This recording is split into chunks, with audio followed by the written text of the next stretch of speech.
all your communication and payment needs. We also provide you with tailor-made payment getaway solution to receive and disperse cash quickly, affordable and securely. Let us expand your reach and connectivity on USSD, SMS and voice today. Call us on 0723 030 030 or email hello@mtruck.limited.co.ke.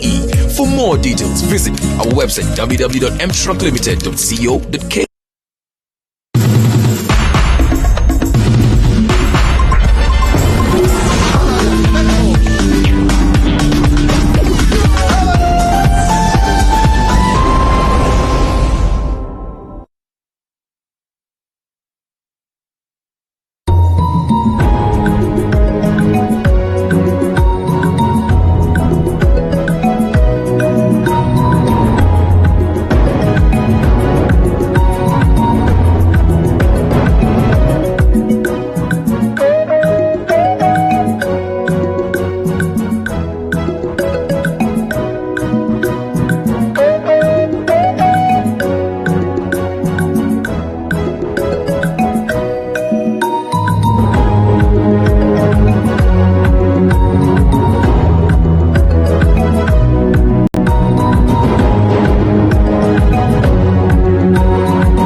Mtazamaji, natumai ubweri wa afya popote ulipo. Uhali gani? Hizi ni taarifa za Upeo wa TV47. Mtazamaji, ikiwa ni siku ya Jumanne, siku ambayo kama kawaida katika taarifa hizi tunaangazia masuala ya elimu, changamoto zilizopo katika kipindi chetu cha elimu na walimu kuanzia mwendo wa saa 1:30. Lakini kwa sasa mtazamaji, tumekuandalia taarifa chungu nzima zikiwemo za spoti na za kimataifa. Lakini kwanza tupate vidokezo.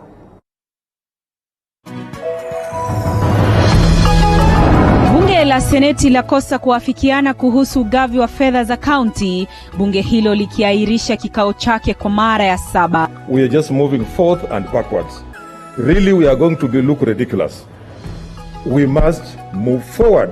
Majadiliano kuhusu tata huo yatafanyika wiki hii. Wakazi wa maeneo yanayoshuhudia mapigano Njoro waitaka serikali kukagua mashamba yao upya na kuwapa hatimiliki wenye mashamba ili kumaliza mapigano.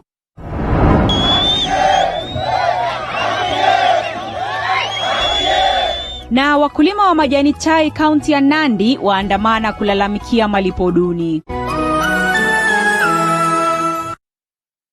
Naam, karibu kwenye taarifa hizi mtazamaji. Jina langu ni Andrin Kilemi, ananisaidia kwa lugha ya ishara ni Faith Cheptile. Bunge la kitaifa hapo kesho litaamua iwapo wabunge waliohudumu kati ya mwaka wa 1984 na mwaka wa 2001 watalipwa shilingi 100,000 kila mmoja kwa mwezi. Hii ni iwapo bunge hilo litapitisha mswada unaopendekeza malipo kwa wabunge hao 375 ambao kwa sasa wanapokea shilingi 30,000. Paul Kirobi ametuandalia taarifa hiyo. Kulingana na mswada huo, kati ya wabunge 375 waliohudumu kati ya mwaka 1984 na mwaka 2001 watatarajiwa kupata nyongeza ya malipo ya uzeni kutoka shilingi 33,000 hadi zaidi ya shilingi 100,000 kwa mwezi iwapo mswada huo utafanywa kuwa sheria.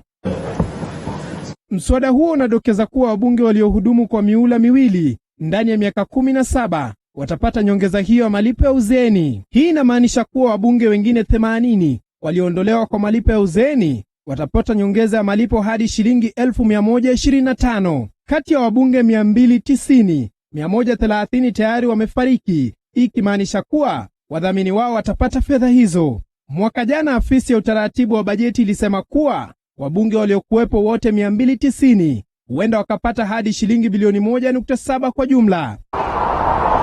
Afisi ya mratibu wa bajeti inakadiria shilingi milioni 15.7 zaidi ya kuwafidia wabunge hao. Paul Kirobi, runinga ya TV47. Naam, shukrani sana Paul Kirobi kwa taarifa hiyo. Mtazamaji, kumbuka unapokea taarifa hizi moja kwa moja kutoka chumba chetu cha habari hapa jijini Nairobi. Mtazamaji, tumekuandalia mengi na hii leo tunaangazia msambao wa virusi vya corona ambapo maambukizi katika kaunti ya Kiambu yanaonekana kupanda kwa kasi, huku kaunti hiyo sasa ikiorodheshwa kama kaunti ya pili katika idadi ya maambukizi nchini. Haya yakijiri, idadi ya maambukizi nchini imefikia visa zaidi ya 23,202 baada ya watu 605 zaidi kuripotiwa kuwa na virusi hivyo chini ya saa 24 zilizopita. Mwanahabari wetu Zainab Mohamed na maelezo zaidi. Tangu kusitishwa kwa marufuku ya kuingia na kutoka katika kaunti ya Nairobi, idadi ya maambukizi katika kaunti jirani ya Kiambu imeonekana kuongezeka kila uchao. Kaunti hiyo sasa ikiorodheshwa kama kaunti ya pili katika maambukizi ya corona nchini baada ya kaunti ya Nairobi. Wengi wakisalia kuliwaza ni nini kiini hasa cha ongezeko maradufu katika kaunti iliyokuwa na idadi chache mno ya maambukizi ya corona hapo awali. Na licha ya kaunti hiyo kurekodi idadi ya visa 25 hii leo pekee, gavana wa kaunti hiyo James Nyoro amepinga vikali madai kuwa kaunti hiyo ipo katika hatari ya ongezeko kubwa ya maambukizi ya virusi vya corona. Kulingana na Nyoro, wengi wa wagonjwa katika kaunti hiyo wamepata nafuu. 108 patients in Tigoni. Today as we talk, Tigoni is only hosting 23 patients. All the others have gone back home. Aidha, gavana huyo amesema kuwa baadhi ya visa vinavyoripotiwa katika kaunti hiyo sio ya wakazi wa eneo hilo pekee, bali ya watu wanaoishi katika kaunti zingine lakini ni wenyeji wa Kiambu. The cases that you are seeing are not necessarily tested here in Kiambu.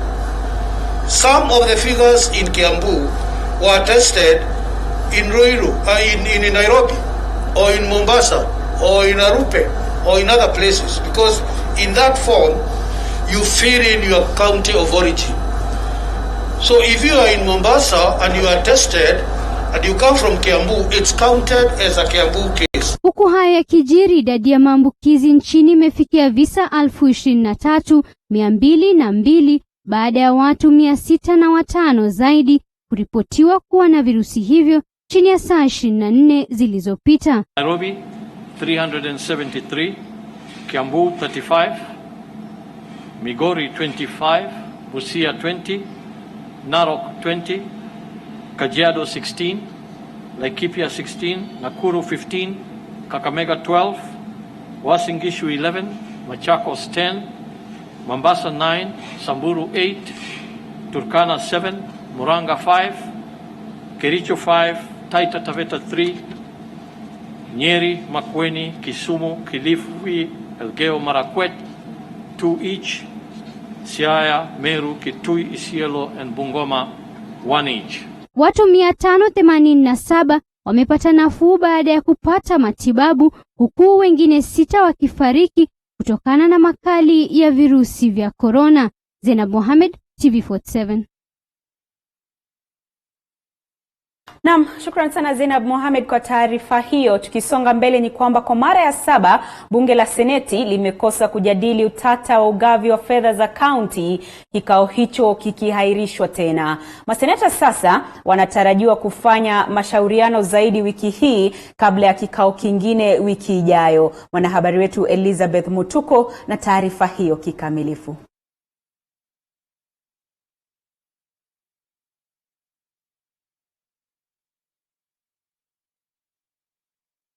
Na mtazamaji, ni taarifa ambayo tutakuwa tunapokea baada ya muda usiokuwa mrefu. Kwa sasa tuangazie mengine, ambapo wabunge kutoka kaunti za Kiambu na Murang'a wameahidi kusaidia kutatua mzozo wa shamba la kampuni ya Del Monte. Mwanahabari wetu Wero Mwangi amefuatilia taarifa hiyo na sasa anatuarifu.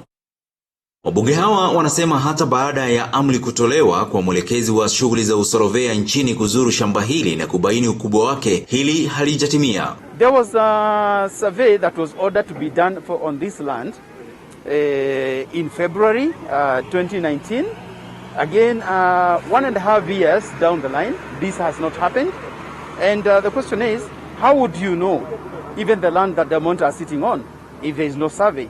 So today's meeting was to emphasize on when the survey needs to be done. Wabunge hawa wanasema majaribio ya kampuni hii kupata mkataba mpya yamekuwa yakigonga mwamba kwa miaka 8 sasa na kuweka ajira za watu 6,500 walioajiriwa na kampuni hii katika njia panda. Uchumi wa maeneo ya Keno, Thika na Gatanga hutegemea kwa kiasi kikubwa shughuli za kampuni hii ambayo imeajiri maelfu ya watu. Mwaka wa 2012 Del Monte waliapply kwa serikali ili hii lease yao ya land iwe renewed kwa sababu inaisha 2022. Na kutoka wakati huo hawajapata renewal ya lease ya shamba yao. Kwa hivyo kwa watu wa Kiambu na wa Murang'a wanasaidika sana na hii kampuni ya Del Monte. Na tunashindwa ni kwa nini kumekuwa ngumu namna hiyo. Ichukue zaidi ya miaka 8 kwa hii lease ya shamba kuwa renewed.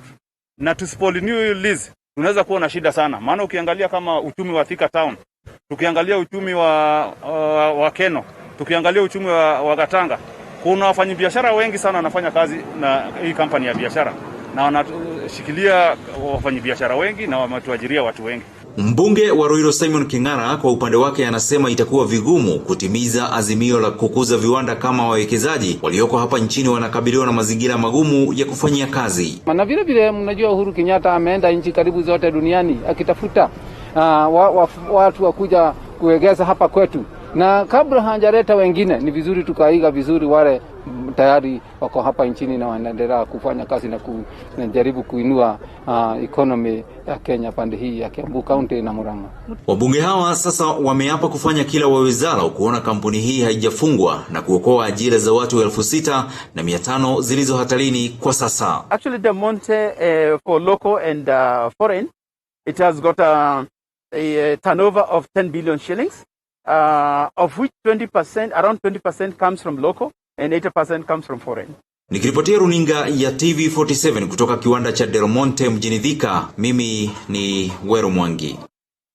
Kutoka mjini Thika turejelee taarifa yetu ya hapo awali ambapo kwa mara ya 7 bunge la Seneti limekosa kujadili utata wa ugavi wa fedha za kaunti, kikao hicho kikihairishwa tena. Maseneta sasa wanatarajiwa kufanya mashauriano zaidi wiki hii kabla ya kikao kingine wiki ijayo. Elizabeth Mutuko anatuarifu.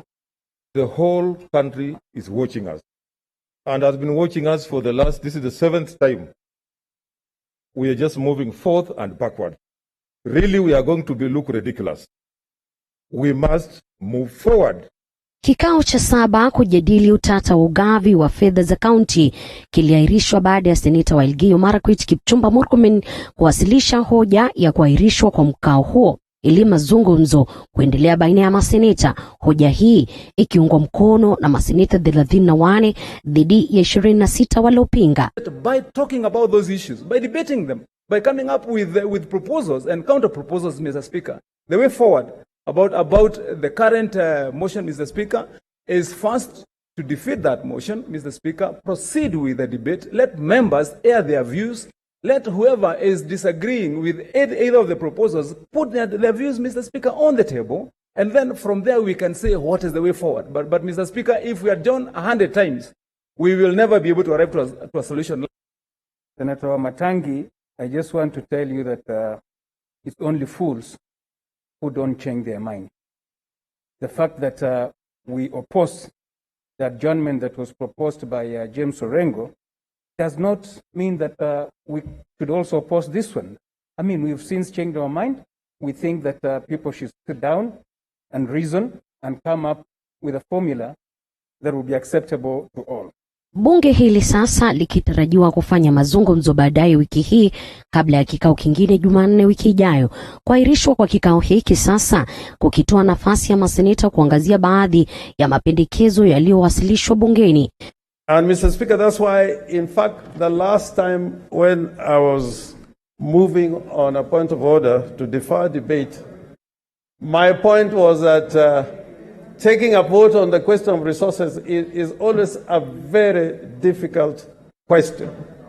But it is better for us to talk and achieve consensus. I emphasized the word consensus the last time, rather than a situation where we are creating gainers and losers. Yesterday we had a meeting. Speaker, you were present. And in that meeting, we agreed on a framework for counties getting the balance of their payments, which is 29 billion. I was a little disappointed, Mr. Speaker, and I must say it in the floor, that we appeared disjointed as a Senate on counties getting funds as we continue to discuss this matter.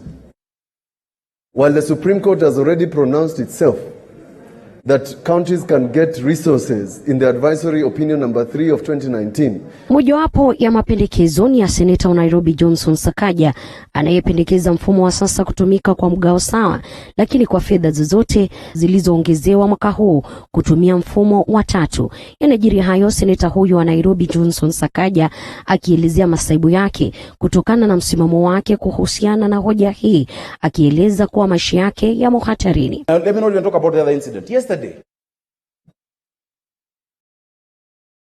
arrest, so that I'm not here today. Madam Speaker, I heard that members in this house know. Some of you know it. Some of you are discussing it. Madam Speaker, I didn't even stay at my own home. I was in this Senate at 5:30 a.m. today. I sat in my car in the basement until midday. That is not a laughing matter, Senator Cherege. Wengi wamewahi wabunge ambao wamekuwa wamekamilika wakakamavu kwa siasa wamepoteza maisha yao ndani ya kichaka kile cha kule Ngong Forest. Hatutaki kuona msemo kama huo ukisemwa ama ukitokea hivi sasa. Sakaja ni kijana mdogo sana. Ako na familia yake bado iko ndogo. Taki kuamka kesho asubuhi nisome kwamba Sakaja amepoteza maisha yake huko Ngong Forest. Kikao kingine kinatarajiwa kuandaliwa Jumanne juma lijalo ili kutatua mzozo wa fedha. Elizabeth Mutuku, TV47 Nairobi.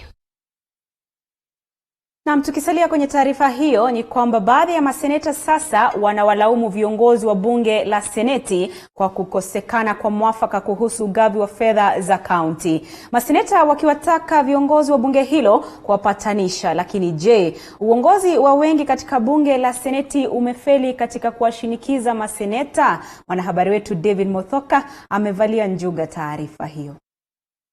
Takriban miezi mitatu tangu seneta wa Pokot Magharibi Samuel Pogisio na mwenzake kutoka Murang'a Irungu Kang'ata waliporithi mikoba ya kiongozi wa walio wengi na kiranja katika bunge la Seneti mtawalia, uongozi wao umeonekana kukumbwa na misukosuko. Kwa mara ya 7 wawili hao wameshindwa kuwarai maseneta kutoka chama cha Jubilee kwa pamoja kupitisha mswada wa ugavi wa mapato kwa kaunti. Maseneta 34 wameunga mkono kuhairishwa kwa kikao cha bunge la Seneti kujadili mfumo wa ugavi wa fedha za kaunti. Na huku nyufa katika bunge la Seneti zikiendelea kudhihirika, maseneta mbalimbali wameonekana kutoridhishwa na uongozi bungeni. Uongozi wa upande ule wa walio wengi ukiongozwa na ndugu yangu Pogisio, ni ukweli kabisa kwamba umefeli mtihani.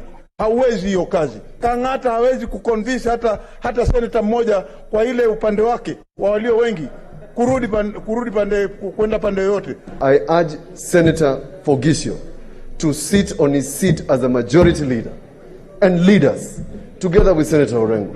Let us unite this country, let us not divide it, because when we divide, we'll go down in history as a house which was controlled by a remote control outside. Maseneta wakiwataka wawili hawa sawa na kiongozi wa wachache James Orengo kuwapatanisha kuhusu mfumo huo. Kiongozi wa chama cha Jubilee Rais Uhuru Kenyatta anadaiwa kupendekeza mfumo huo wa 3 kupitishwa, jukumu likiwa la Pogisio na Kang'ata kuwashinikiza wabunge kuunga mkono msimamo huo. We're playing in the hands of those who don't want this Senate to do its job and succeed.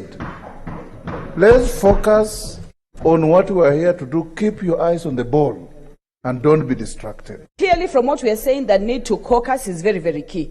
Probably wouldn't have been in this situation if we had caucused more at different levels. So I think even as we adjourn, it's important for us to do that. Kang'ata ambaye ameonekana kutoutumia mjeledi wake kuwaweka maseneta visawasawa, kwa mara nyingine akigadhabishwa na hatua ya baadhi ya maseneta waasi katika chama cha Jubilee. I urge my colleague also to remember we had a parliamentary group of Jubilee Party where we called each and every person. Several members of Jubilee Party, including several who don't support the position of the party, attended. I want to remind Dr. Ali attended. He opposed the party position. Deputy Majority Leader attended. You did not attend that meeting. You refused to attend the parliamentary group meeting. Yeah, it's a fact. So therefore, do not come to mislead the House. We know exactly what we want, but we never seem to agree. And so, Speaker, I just want us to agree that this time, with the moments given, this short time given to us, I hope, Mr. Speaker, that we don't come back to ask again Kenyans for another postponement. We have had these moments before. And Mr. Speaker, that's why we wanted to move ahead today. Chama cha Jubilee kimekuwa kikiwatishia maseneta wanaopinga msimamo huo. David Muthoka, TV47. Naam, shukran sana David Muthoka kwa taarifa hiyo. Mtazamaji, 19 dakika zimekatika baada ya saa 1 kamili saa za Afrika ya Mashariki, ishara kwamba upeo wa TV47 utakuwa unachukua mapumziko mafupi. Lakini mtazamaji, usiende mbali, kumbuka tukirejea tunarejea na taarifa zaidi.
Naam, karibu tena mtazamaji, asante sana kwa kuzidi kufuatilia taarifa za upeo wa TV47.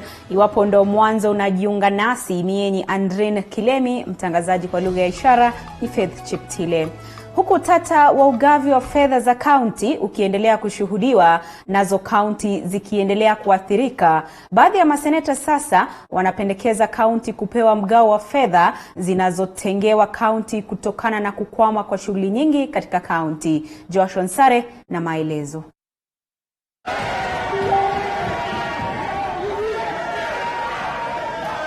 Baada ya bunge la seneti kukosa kuafikiana kuhusu mgao wa fedha, serikali za kaunti zitasalia kusubiri fedha. Wizara ya fedha ikisisitiza kwamba itatoa fedha za kaunti tu iwapo bunge hilo litaafikiana kuhusu mfumo wa ugavi wa fedha hizo. Kikao cha wizara hiyo, uongozi wa seneti, mratibu wa bajeti na baraza la magavana kikikosa kuafikiana kuhusu mwelekeo wa mgao huo. Yesterday we had a meeting.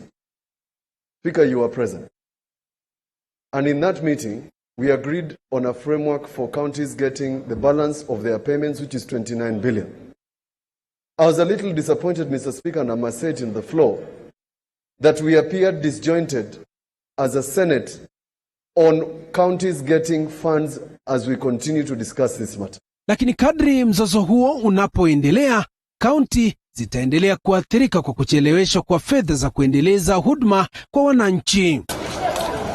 Kwa maelekezi ya mahakama ya Upeo, maseneta wanaweza kuwa na makubaliano ya kuzipa kaunti 50% ya mgao wa fedha, huku wakiendelea kujadili ugavi huo. I urge you, Mr. Speaker, to get the leadership to agree, even if all of us have to sign, that we concur with the advisory opinion on the Supreme Court, that meanwhile counties must get their resources, which is up to 50%, as the advisory opinion, which is a judgment of the Supreme Court. Baadhi ya maseneta hata hivyo wakipendekeza mabadiliko katika kipengee cha usimamizi wa fedha za umma almaarufu PFM ili kuzipa kaunti baadhi ya mgao wa fedha kabla ya mzozo huo kutatuliwa. Joshua Nsare, TV47, Nairobi. Na katika taarifa nyingine ni kwamba wakazi wa maeneo yaliyokumbwa na mapigano huko Njoro wameitaka serikali kukagua eneo hilo upya na kushughulikia swala la ardhi pamoja na kutoa hati miliki kwa wakazi kama njia mojawapo ya kukomesha mapigano. Mkutano wa kutafuta suluhu katika mapigano hayo ulifanyika leo, kama anavyoripoti mwanahabari wetu Nano Cloren.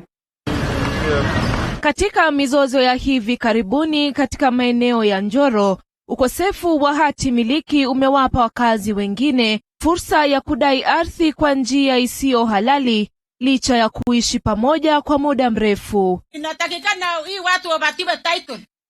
Kila mtu apewe title.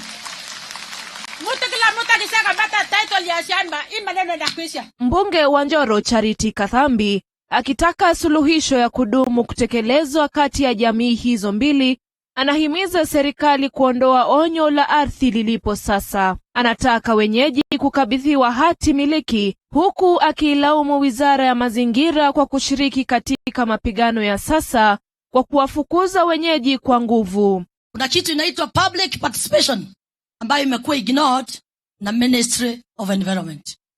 Kitu ya pili, hata ukikuja kutafuta cutline kwa hiyo mahindi, ukiwa na macho yako uwezi ukaiona. Kwa upande wake, mshirikishi wa mkoa wa Bonde la Ufa George Natembea amebaini kuwa hakukuwa na kunufaika katika vita, akiongezea kuwa hakuna maendeleo yoyote yanayoweza kufanywa vita vikiendelea. Natembea ameonya kuwa mtu yeyote anayewashawishi wenyeji atashughulikiwa kwa mujibu wa sheria, akisema kuwa eneo hilo lazima litulie. Kukikuwa na amani, ndio hawa viongozi wanapata nafasi ya kuleta maendeleo.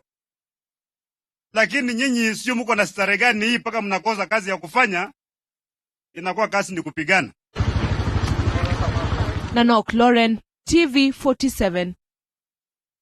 Na kutoka Mariashoni tuelekee Naivasha, ambapo idadi kubwa ya wakazi wa kijiji cha KCC mjini Naivasha hutumia maji ya mto Malewa kuoga, kuosha nguo na vyombo. Hali ngumu ya maisha ikisababisha wengi hata kushindwa kununua mtungi wa maji. Willy Dennis Njiru na taarifa hiyo kutoka Naivasha.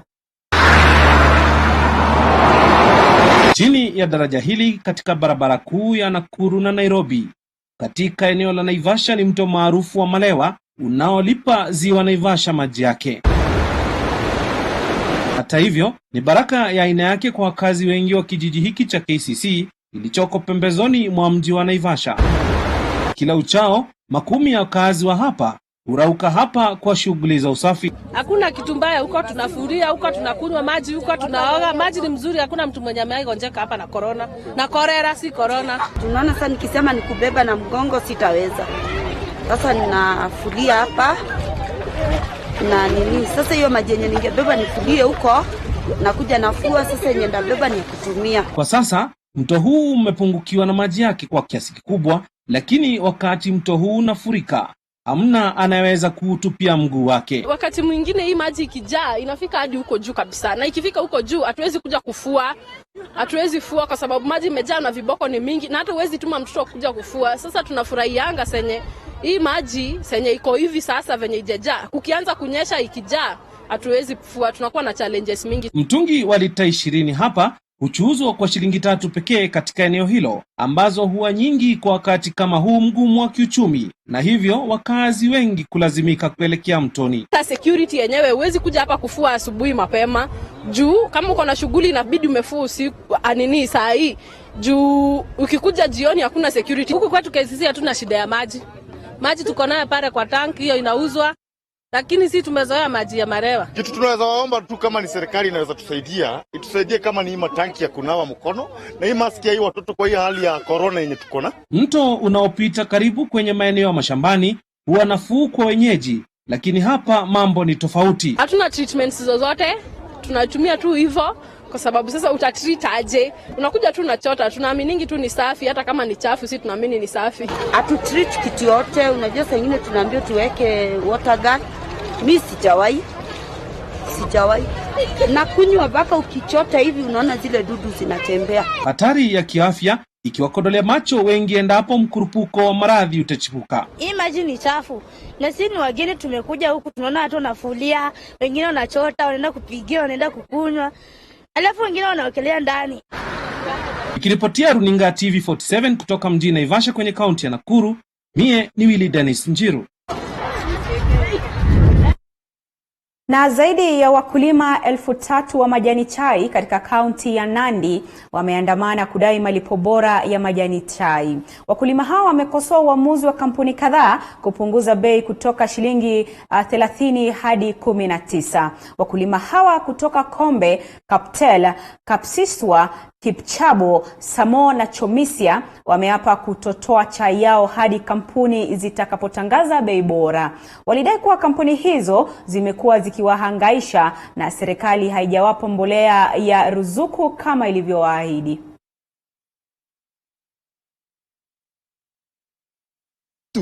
Ya kwamba bei ambayo wameshukisha kuwa shilingi 19 kuanzia shilingi 30 tunaikataa kata.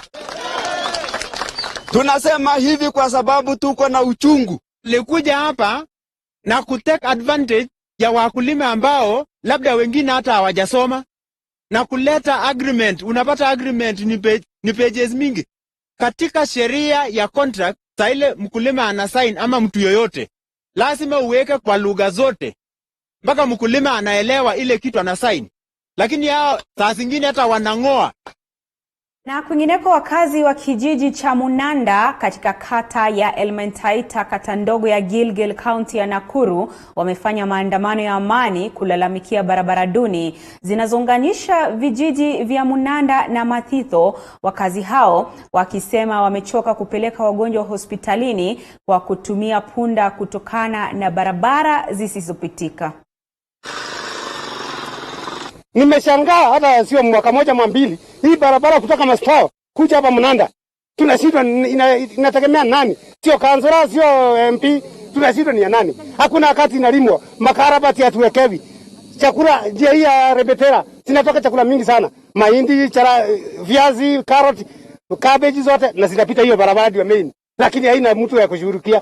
Saa hii juzi nilikuwa nimebeba mama mwingine kufika hapa chini, pikipiki ikakataa kuona, nibeba hiyo mama na mgongo mpaka kwa hospitali. Tumeumwa sana hii barabara. Tumejaribu kuuliza MC, anasema hapana. Tunauliza MP, anasema sio yake. Sasa tunataka kujua kama hii barabara iko upande wa Narok ama iko Kiambogo. Baba Tulikuwa tunadimandi haki yetu, na sisi tuandamana, tutachukua majembe. Sisi ni wakulima, tunajulikana na ukulima. Tutapanda hii mandizi hii barabara, tutapanda mahindi hii barabara, tutapanda mbosho hii barabara. Ndio hii barabara juu haina mwenyewe. Kijana mmoja wa miaka 24 katika kijiji cha Ngararia, eneo bunge la Limuru, kaunti ya Kiambu, amewashangaza wenyeji baada ya kujitolea na kutengeneza barabara moja umbali wa kilomita 4. Alifanya kitendo hicho kama njia moja ya kuwashukuru wakazi waliowasaidia kukusanya fedha za karo na kulipia dadake shule. Samuel Karanja ambaye ni mtoto wa 7 katika familia ya watoto 8 amejipa jukumu la kukarabati barabara ya umma inayounganisha kijiji la Ngarariga na barabara ya lami inayoendelea kujengwa sehemu hiyo. Kulingana na Karanja, aliamua kurahisisha kuwepo kwa barabara katika kijiji hicho baada ya wanakijiji kusaidia familia yake na kuwalipia dada zake karo za shule. Kwa nikitengeneza hii barabara nikajitolea sababu ya wale walikuja kufanya harambee kwetu. Kuwarudishia shukrani sababu ya uzuri walio nayo kujitolea kuja harambee ya twin sisters zangu wakienda shule. Tulikuwa tumekosa pesa ya kupeleka shule. Sasa watu walijitolea na mimi nikasema wakiendelea kusoma huko na mimi nitengeneze barabara kurudisha shukrani. Hatua hiyo imepokelewa vyema na wakazi wa eneo hilo, huku wakitaka serikali kuu na ile ya kaunti kuingilia kati na kumsaidia Karanja katika harakati za kupata ajira, kwani yeye ni kielelezo bora. Kuna watu walimsaidia wa huyu ya harambee ya mtoto yake au sister yake ya kwenda shule. Kana hile kitu inasaidia watu wa kutengeneza barabara. Sababu hii barabara inasaidia watu wa sana. County government ikuje itengeneze hii barabara na Samia apewe kazi. Sababu ni kijana amejitolea sana. Hata hivyo, Karanja anaomba serikali kuwajibika na kuboresha barabara za mashinani, huku akiagiza serikali kuwahusisha vijana kama njia moja ya kutoa nafasi za ajira kwa wengi. Ningeomba serikali iangalie mambo na barabara. Sababu barabara zimekuwa ni mbaya kabisa. Na wachukue vijana, ndio hata vijana waache kukaa hivyo, wapate kazi. Nikiripotia runinga ya TV47, jina langu ni Mohamed Ali. Na kamishna wa kaunti ya Trans Nzoia Sam Ojwang amewahakikishia vijana wanaofanya mradi wa kazi mtaani watalipwa pesa zao. Mwanahabari wetu Bonfas Baraza na taarifa hiyo. Kulingana na kamishna Ojwang Mutato, kuchelewa kwa malipo hayo kumesababishwa na hatua ya kutolewa kwa taarifa inayokanganya, hasa kuwepo kwa nambari za simu zisizooana na nambari ya kitambulisho cha kitaifa. Ilitokea kwamba mtu amepeana ID namba ambao ni ya mzazi wake. So ukienda kwa data ya Safaricom, hiyo ID namba inasoma mtu mwingine. So Trans Nzoia County na few counties kumetokea shida hizo information ambao vijana wetu walipeana. Lakini tunataka kuhakikishia kwamba hiyo tumerekebisha, na within this week wale sehemu ambazo vijana wako wamelipwa watalipwa.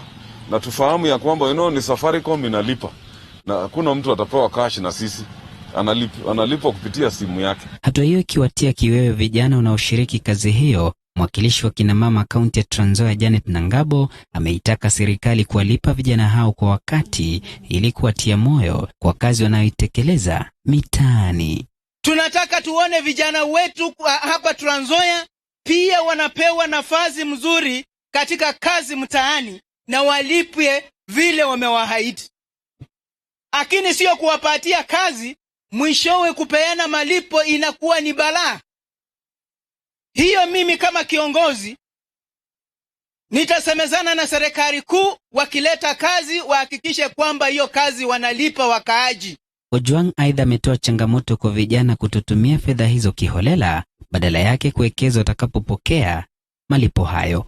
Hivyo imizo langu kwa vijana wetu, pesa hizi zikipatikana zisitumike kuenda kukunywa pombe, zitumike kusaidia. Hata afadhali aende kanisani ashukuru Mungu hata na 10%, na Mungu atajumlisha hiyo pesa. Si ati sasa kuvunja mifupa na meno hawana.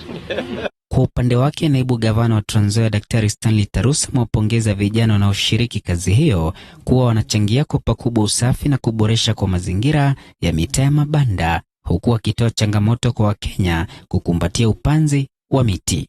Hii mradi tunaplania mwisho hii mpango tutakuwa tumepanda zaidi ya miti 10,000. Our target is 10,000 seedlings. Tutaenda hata mpaka kwa riverbanks ile imeharibiwa na nyonyoko wa udongo.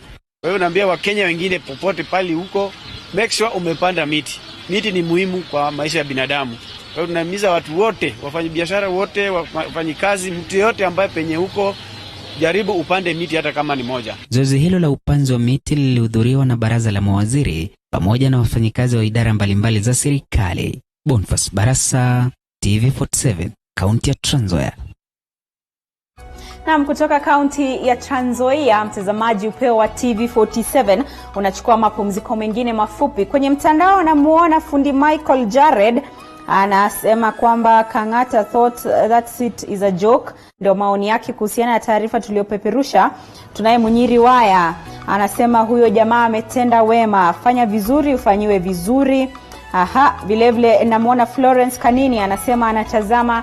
Mtazamaji, zidi kusema nasi kwenye mtandao wa Facebook ni TV47 Kenya, Twitter ni @TV47KE, na vile vile kwenye 22047.